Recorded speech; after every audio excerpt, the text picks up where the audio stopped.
Hello students and welcome to talking text books leaving no child behind. आज हम जिस chapter के बारे में बात करने वाले हैं वो बहुत ही बढ़िया चैप्टर होने वाला है, जहां पे हम लोगों ने आप लोगों को ऑलरेडी बता दिया है कि भैया कोडिंग डिकोडिंग जो है उसके बारे में हम लोग आज डिस्कशन करने वाले हैं। चैप्टर का नाम आप लोगों को ऑब्वियसली पता होगा, लेक्चर नंबर 2 है। क्वेश्चंस के बारे में हम लोग बात करने वाले हैं। क्वेश्चन से मेरा मतलब है कोडिंग डिकोडिंग पे बेस्ड क्वेश्चन, यानी कि letter to letter coding, letter to number coding, then substitution coding, और उसके बाद जो है पजल बेस्ड कोडिंग हम लोग यहां करने वाले हैं। राइट, पजल बेस्ड कोडिंग का एक और नाम है, वो आप लोगों को डेफिनेटली याद होना चाहिए, क्योंकि लेक्चर नंबर 1 में मैंने आप लोगों को सारा इंट्रोडक्शन अच्छे से समझाया था। उन बच्चों के लिए एक छोटा सा अनाउंसमेंट जो कि हमसे आज पहली बार मिल रहे हैं, या हमारा वीडियो पहली बार देख रहे हैं, या चैनल पे पहली बार आए, कि भाई टॉकिंग टेक्स्ट बुक्स कोडा लाइव एक ऐसा प्लेटफॉर्म है जो छठी से लेकर के 10वीं तक के स्कूल एग्जामिनेशन, साथ ही साथ ओलंपियाड लेवल क्वेश्चन और उसके साथ साथ एनटीएससी, एनएससी जैसे पीआरएमओ का प्रिपरेशन आप लोगों को बहुत ही बेहतरीन तरीके से करवा रहा है। और ये वो बेहतरीन टीम है जो आप लोगों को सारी प्रिपरेशन टाइमली करवा रही है। ठीक है, इन लोगों के साथ आप बहुत दिन से या बहुत टाइम से लेक्चर स्टडी कर रहे हैं और आगे भी करते रहेंगे।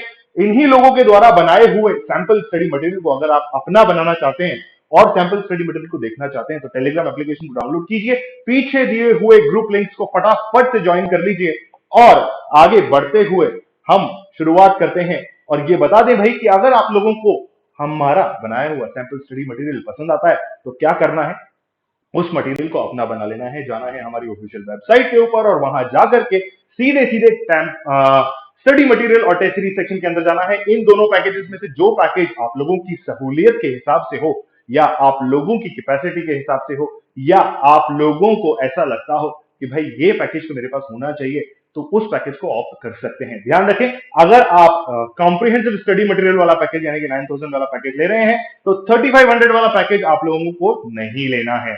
याद रखिएगा बेटा, इसके अंदर आप लोगों को सारी चीजें मिल रही है, कॉम्प्रिहेंसिव स्टडी मटेरियल मिल रहा है, होमवर्क सबमिशन का फैसिलिटी मिल रहा है और टेस्ट भी टाइमली आप लोगों के होते रहेंगे।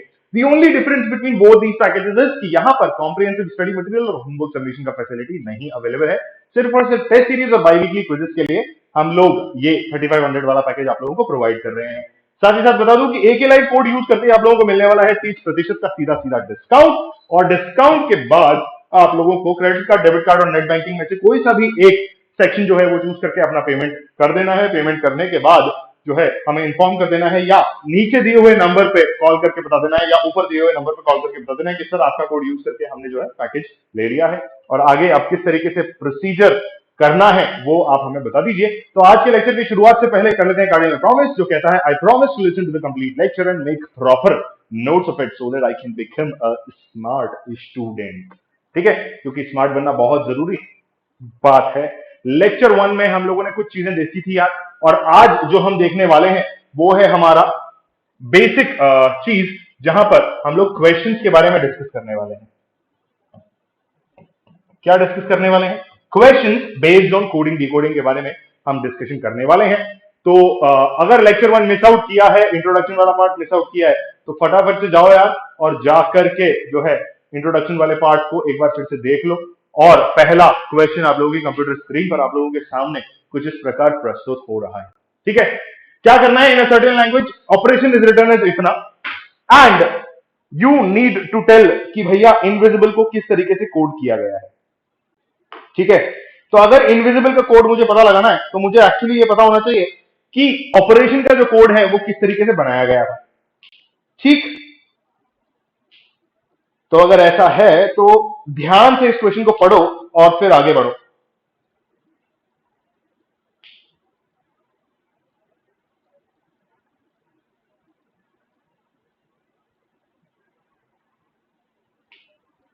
ठीक है यार, ध्यान से अगर मैं इस कोड को देखता हूं तो OPERATION ऐसा मैं लिख लेता हूं। इसके नीचे कोड अगर मैं लिखता हूं तो इट इज NODQBUJPO।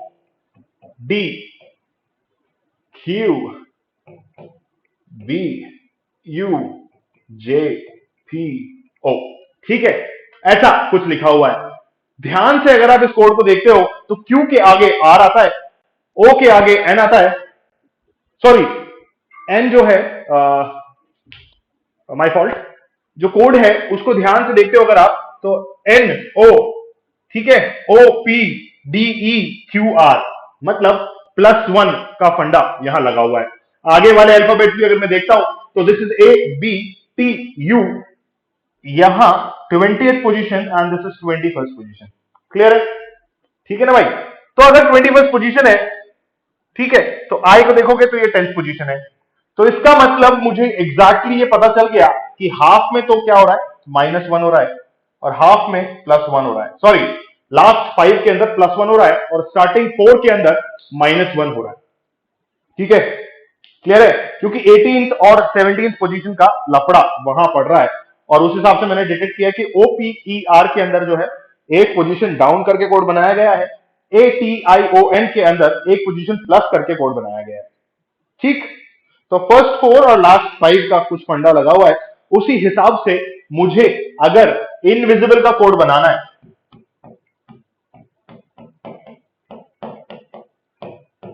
तो मैं क्या करूंगा, फर्स्ट 4 और लास्ट 5 का कोड बनाऊंगा। यार आई यहां मिस हो गया है, तो ये लो, अभी दे देते हैं आपको आई। ठीक है, ये लो फर्स्ट 4 और लास्ट 5 का। तो -1 अगर मैं करता हूं तो मेरे पास H आना चाहिए। क्या आना चाहिए? H आना चाहिए। अगर N में से -1 में करता हूं तो मेरे पास M आना चाहिए, और V में से अगर मैं एक माइनस करता हूं तो मेरे पास U आना चाहिए। I में से एक माइनस करने पर मेरे पास वापस से H आना चाहिए। ठीक है, ऐसा कुछ कोड मेरे पास जनरेट होना चाहिए। HMUH जहां है उसको रोक लो, बाकी सबको जाने दो।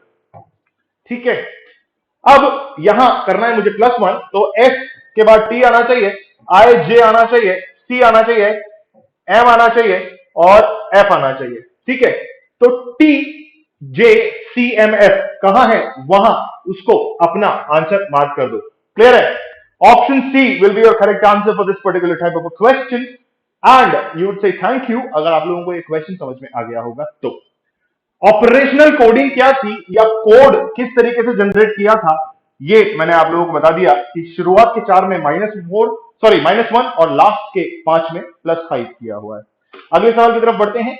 हमारा अगला सवाल कंप्यूटर स्क्रीन पर दिया हुआ है, फटाफट से देख लो यार। उसी टाइप का क्वेश्चन है, पैटर्न हो सकता है कुछ डिफरेंट हो, but I don't think so कि कोई डिफरेंस है।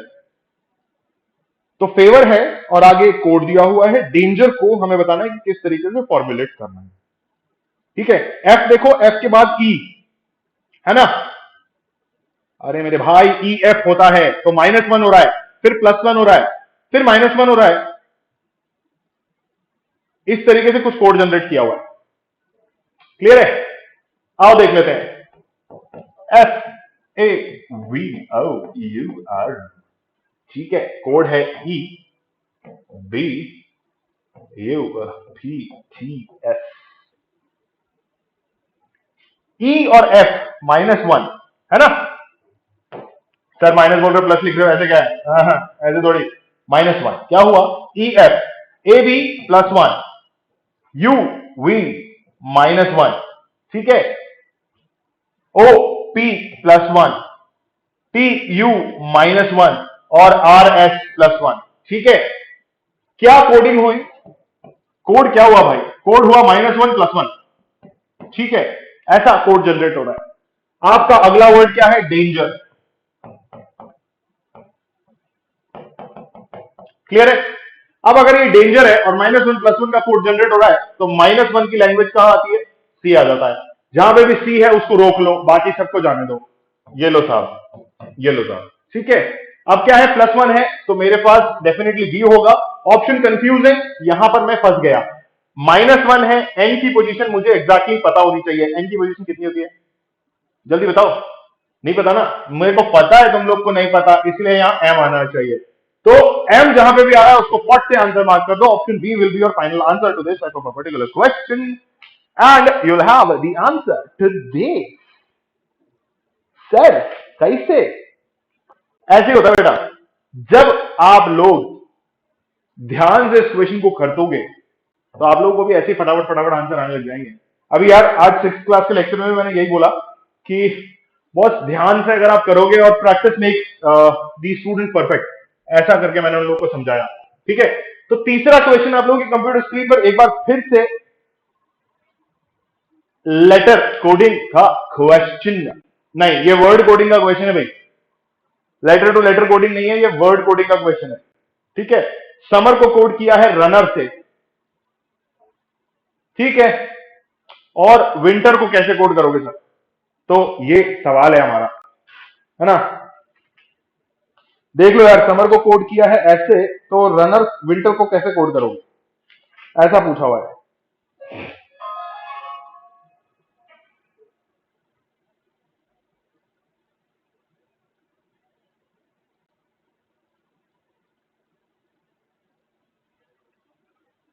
अगर मैं इस क्वेश्चन को ध्यान से देखता हूं तो मुझे ऐसा कुछ नजर आता है। क्लियर है? आर एज इट इज है, ई एज इट इज है, ये यहां थोड़ा डिक्रीमेंट लग रहा है मुझे।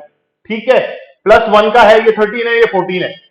ठीक, तो +1 यहां हुआ, यू एज इट इज है, आर एस यानी कि -1 हुआ। ठीक है, उसी तरीके से क्या है, -1 सेम +1, ठीक है, और सेम, ये इस तरीके का एक कोड जनरेट हुआ। समझ में आ रहा है ना? एज इट इज नहीं, +1 है यहां पर। ठीक, और ये दोनों एज इट इज। तो विंटर के बाद, हाँ, विंटर को आप कैसे रीजनरेट करोगे एज अ कोड, ये आपसे सवाल पूछा हुआ है। तो विंटर को अगर मैं देखता हूं तो -1 यहां करने पर 22nd पोजीशन पे कौन होता है? यू होता है। ठीक है, सॉरी, ये वी लिखना चाह रहा था मैं, ये वी होता है। 22nd position is for V. ठीक, वी कहीं दिख रहा है क्या? ये जो भी वर्ड है यार, इसका प्रोनाउंसिएशन मुझे नहीं आ रहा, तो इसको एज इट इज लिखेंगे। यहां पर एन में +1 करना था और टी में भी +1 करना था, तो टी इज 21 पोजीशन पे होता है यू। ठीक है, और उसके बाद यहां एन ओ होता है, दैट इज ऑन 15 पोजीशन, तो ये ओ हो गया। मेरा आंसर आ चुका है। क्लियर है? मेरा आंसर आ चुका है और मुझे किसी तरह की कोई परेशानी नहीं है इस क्वेश्चन को सॉल्व करने के लिए। फटाफट से देखो यार, चौथा क्वेश्चन हम लोग कर लेते हैं। शुरुआत कर दो चौथे क्वेश्चन की। लेटर टू नंबर कोडिंग है बॉस। क्या है? Letter to number coding. ठीक है, 20 को कोड किया हुआ है, टी की कोडिंग है 8 6 3 9 8 5, 11 को कोड किया है कुछ और नंबर से। अब एक चीज जो आप लोगों को ध्यान रखने वाली होती है ना इस क्वेश्चन के अंदर, देखो यार ध्यान से, यार ये एक तो स्क्रीन का बहुत लफड़ा होता है। TWENTY, ये हो गया आपका। तो this is 8 6 3 9 8 and 5, this is done. Then 11 का अगर मैं कोड देखता हूं तो मैंने जो आप लोगों को स्टार्टिंग में बताया था वो ये था बेटा कि दिस वाज द थिंग। अब मुझे कहा गया है कि 12 को मुझे कोड करना है। कूल है? अगर 12 को मुझे कोड करना है तो ई का जो कोड है वो सब जगह सेम है, देखो। ठीक है, तो दैट मींस ये कोड हो गया, ये कोड हो गया मेरे पास। तो दिस इज 3 डन। एल का कोड अगर मैं देखता हूं तो मेरे पास 2 आ रहा है और वी का कोड मेरे पास 0 आ रहा है। क्लियर हो गया? This is also done. T का कोड मेरे पास वापस रिपीटिंग में 8 आ रहा है और डब्ल्यू का कोड मेरे पास 6 आ रहा है। क्लियर है sir? 6 letter 6 code, 863203, 863203। Option A will be your correct answer to question number 4। ठीक है, ध्यान से देख लो यार, कोई दिक्कत कोई परेशानी अगर हो रही है तो मुझे बता दो। ठीक है मेरे बच्चों, समझ में आ गया? नहीं आया तो कोई बात नहीं, कमेंट बॉक्स का इस्तेमाल करो, और नहीं तो लाइव चैट में हमसे सवाल पूछ लो। हम जैसे ही इस वीडियो को देखेंगे आपके सवालों का जवाब आप लोगों को कमेंट सेक्शन में प्रोवाइड कर देंगे। ठीक है, आगे चलें। 5वां सवाल आप लोगों की कंप्यूटर स्क्रीन पर कुछ इस प्रकार से दिया हुआ है। कहता है इंग्लैंड इज रिटर्न एज इतना, then that is written as उतना, and that is written as उतना। मुझे भैया कोई दिक्कत नहीं लग रही क्वेश्चन के अंदर, मुझे क्वेश्चन के अंदर कोई दिक्कत नहीं लग रही। तो सेम टाइप का क्वेश्चन है, ठीक है। This will be done by you people. I am waiting for next 1 minute to for you people to solve this.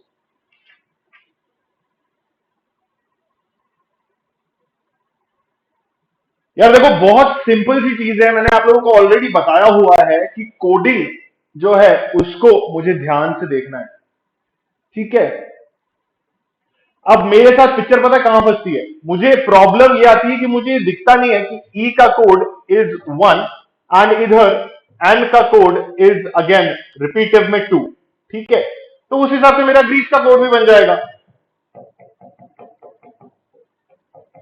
Clear है ना बेटा? अगर मेरा ग्रीस का कोड बन जाएगा तो मुझे ऑब्वियसली पता है कि this is E, that means ई का कोड इज 1। ये लो सर, ठीक है। जी का कोड मेरे पास 3 है और फ्रांस में आर का कोड इज 8। ये लो सर, तो 3811 ये मेरे पास आ गया एंड फ्रांस में सी का कोड इज 9। ये लो सर, मेरा पूरा कोड जनरेट हो गया। 381191 ये मेरे पास कोड है, 381191। Option B will be my correct answer to this type of a question. ऐसे सवालों में ना टाइम लगना नहीं चाहिए मेरे हिसाब से, ठीक है बेटा। These questions are to be solved very clearly and carefully. Problem कहां आता है? प्रॉब्लम वहां आता है जब हम लैंग्वेज ऑफ क्वेश्चन नहीं समझ पाते। तो चलिए आगे बढ़ते हैं और शुरू करते हैं हमारा अगला सवाल। इस क्वेश्चन को फटाफट से सॉल्व कर लो यार, ठीक है। फटाफट से इस क्वेश्चन को सॉल्व करो and I will be back in a moment.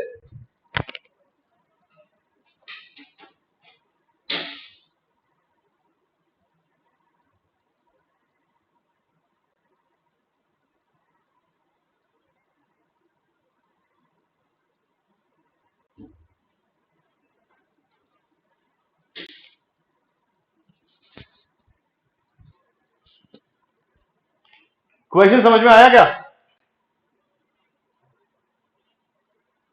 देखो, बहुत सिंपल सी चीज है, वापस वही चीज है।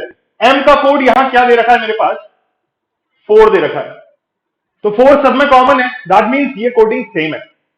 ओ का कोड मेरे पास 8 दे रखा है, तो 4 और 8 मुझे देखना है। अब 3 नहीं हो सकता, 5 नहीं हो सकता, ठीक है। क्लियर है?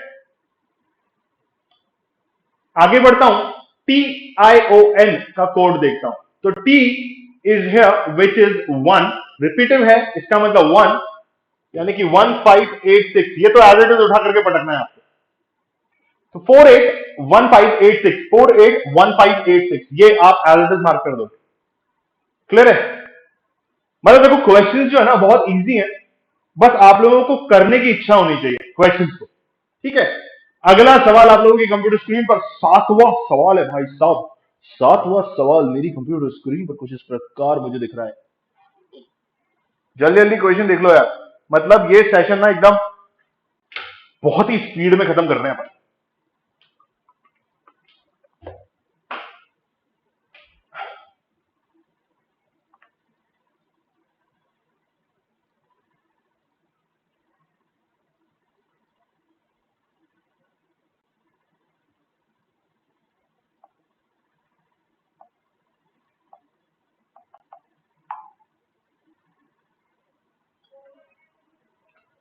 ठीक है, क्वेश्चन कहता है book is called as watch, watch is called as bag, bag is called as dictionary.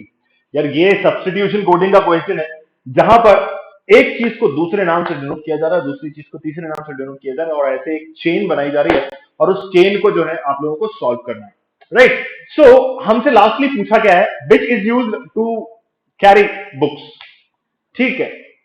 तो मुझे ये ऑब्वियसली पता है कि अगर मैं किसी चीज को कैरी करता हूं तो या तो बैग में करूंगा या थैले में करूंगा। तो बैग मेरे पास यहां दिया हुआ है, ठीक है। अब एक चीज ध्यान दो, which is used to carry books, ठीक है। मुझे ये नहीं देखना, मुझे ये नहीं देखना, मुझे यहां देखना, एक तो ये, और एक ये वाला स्टेटमेंट, क्योंकि दोनों में बैग मेंशन हो रखा है।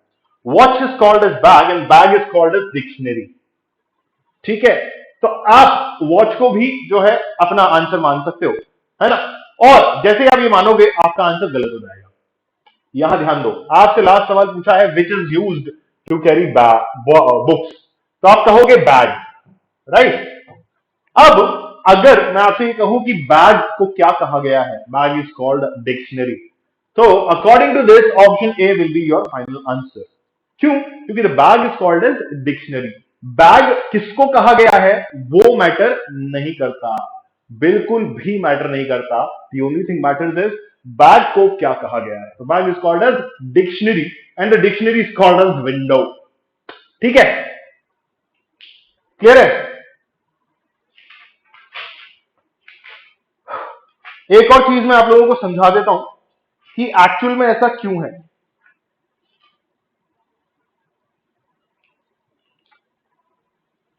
ठीक है, ध्यान से देखो इस क्वेश्चन को। मैं अगर आपसे कहूं कि राजू बन गया जेंटलमैन, ठीक है, तो राजू कौन है?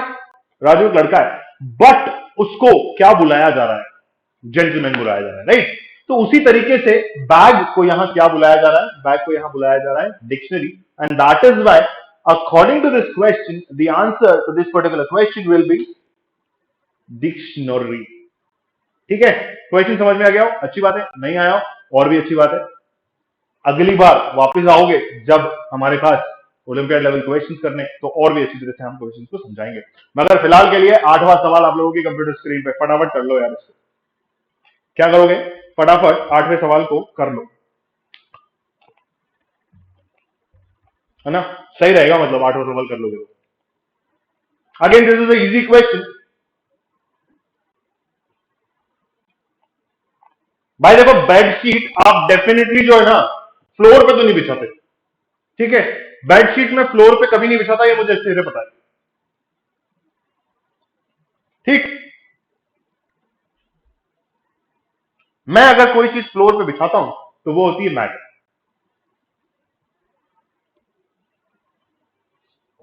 इस वाली लाइन पे गौर करो, ठीक है। Mat is called as bedsheet. Answer क्या होगा? Which will be spread on the floor. तो भाई साहब, मैट का नाम है बेडशीट। क्या है? मैट का नाम है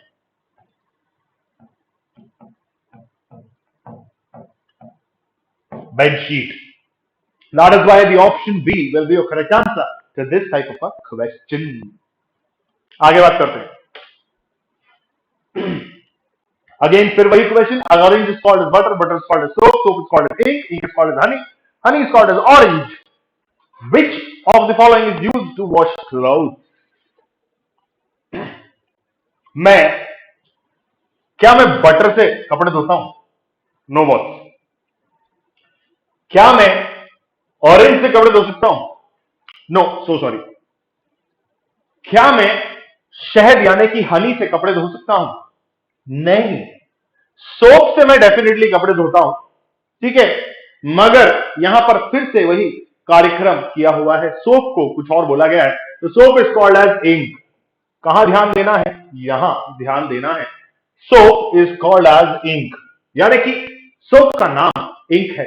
जैसे आप लोग जब मार्केट में सोप खरीदने जाते हो तो बोलते हो ना कि सर अगर मुझे कपड़े धोने हैं तो मुझे निर्मा का सोप चाहिए, या रिन सोप चाहिए, या व्हील का सोप चाहिए, जो भी ब्रांड है वो मांगते हो आप, ठीक है। या आप डायरेक्टली ये नहीं कहते कि मुझे कपड़े धोने वाला साबुन चाहिए, क्योंकि इट इज योर प्रेफरेंस। तो दुकान वाला आपसे पूछता है कि भैया कंपनी का नाम बता दो, तो इसको आप वैसे भी इमेजिन कर सकते हो कि the soap is of the company ink, so that is why we are marking the answer as E and the final answer will be option E, ink. क्योंकि सोप को यहां इंक के नाम से दर्शाया गया है। ठीक है बेटा, चलते हैं हमारे आज के 10वें सवाल की तरफ और देखते हैं कि 10वां सवाल क्या कहता है।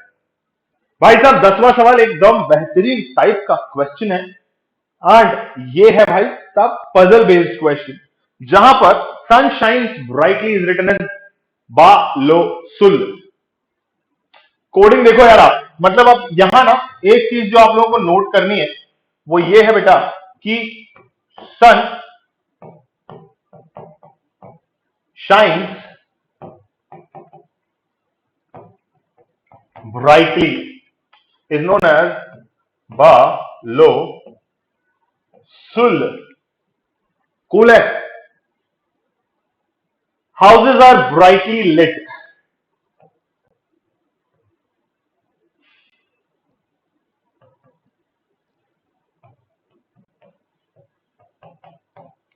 ऐसा अगर मैं लिखता हूं तो मुझे पता है कादो उला अरी ब. ठीक है यार, ये कोडिंग है, इसका मैं कुछ नहीं कर सकता. मतलब एक अगर समझ में नहीं आ रही हो तो ध्यान से समझने की कोशिश करना. अभी मैं सिर्फ कोडिंग लिख रहा हूं. कोडिंग लिख करके मैं आप लोगों को बताऊंगा कि एक्चुअल में हो क्या रहा है. लाइट कम्स फ्रॉम सन.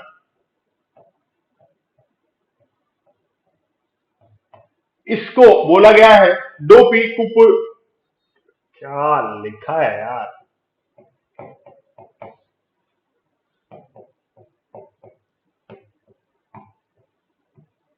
ठीक है भाई. What code words are written for sun and brightly.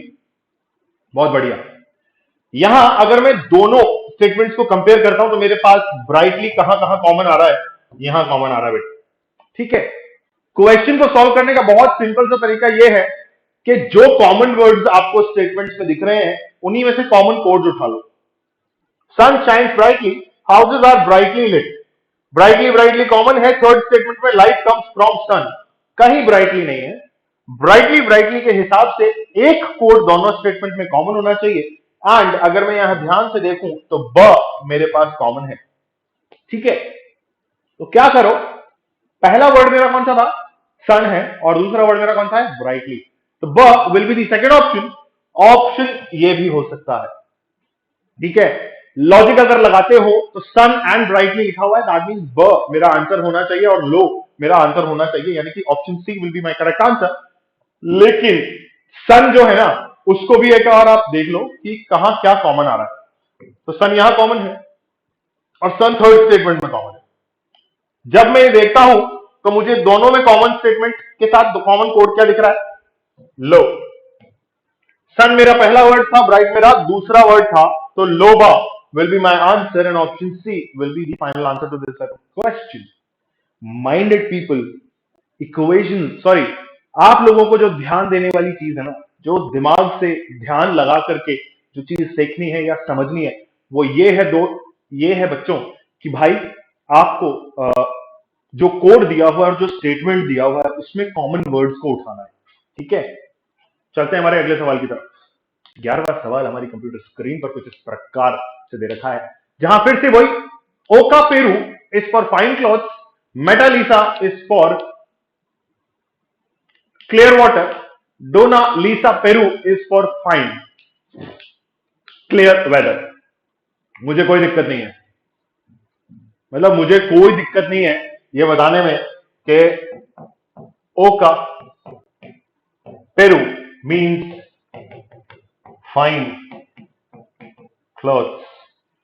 Cloth है भाई, फाइन क्लॉथ्स भी नहीं है.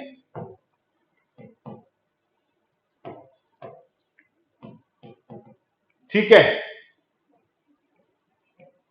मेटा लीसा means clear water.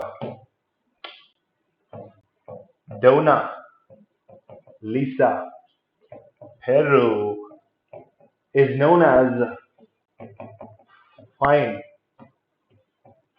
clear weather. Clear है. आपसे अगला सवाल पूछा गया कि which word is the in that language is known weather. Weather कहां लिखा हुआ है, वेदर यहां लिखा हुआ है. ठीक है.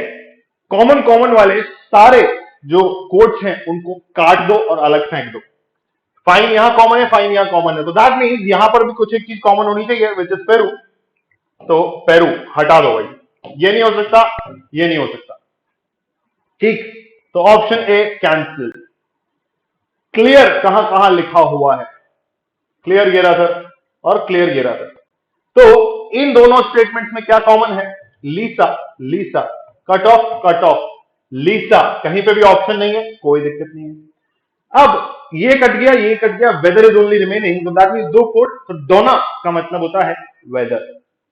क्या हुआ, समझ में आया? डोना का मतलब होता है वेदर, क्योंकि लीसा is exactly a code for clear and पेरू is the code for fine. ठीक है बेटा, उसी हिसाब से जब मेरे दोनों कोड ऑक्यूपाई हो गए, सॉरी दोनों वर्ड्स के लिए दो कोड ऑक्यूपाई हो चुके थे, तो डोना का जो डीकोडेड वर्ड है दैट शुड बी वेदर, इसलिए मैंने डोना को अपना आंसर यानी कि डी को अपना फाइनल आंसर मार्क कर दिया। क्लियर बेटा? तो आई होप ये क्वेश्चंस आप लोगों को डायरेक्टली समझ में आ रहे हो, अगर नहीं समझ में आ रहे थे तो please it's a humble request from all you people to use the comment box down below and answer or ask me the questions whichever you want to. Till then, हम अगली बार फिर से आप लोगों के सामने आएंगे और आगे आते वक्त हम आप लोगों के लिए लेके के आएंगे इसी चैप्टर से रिलेटेड और भी सारे क्वेश्चंस, जहां पर हम ओलंपियाड लेवल क्वेश्चंस के बारे में बात करेंगे। तब तक के लिए please keep liking the video, keep sharing the video as much as you can, and if you haven't subscribed the channel yet, please subscribe to Talking Textbooks Kota Live. And if you have any kind of a query regarding this subject or any other subject, you can comment down below in the video and we will be answering you back. Till then, keep liking, keep sharing, and keep joining the family of 6,000 plus subscribers. And keep cracking all your goals whichever you want to by using my code AKLive. Thank you.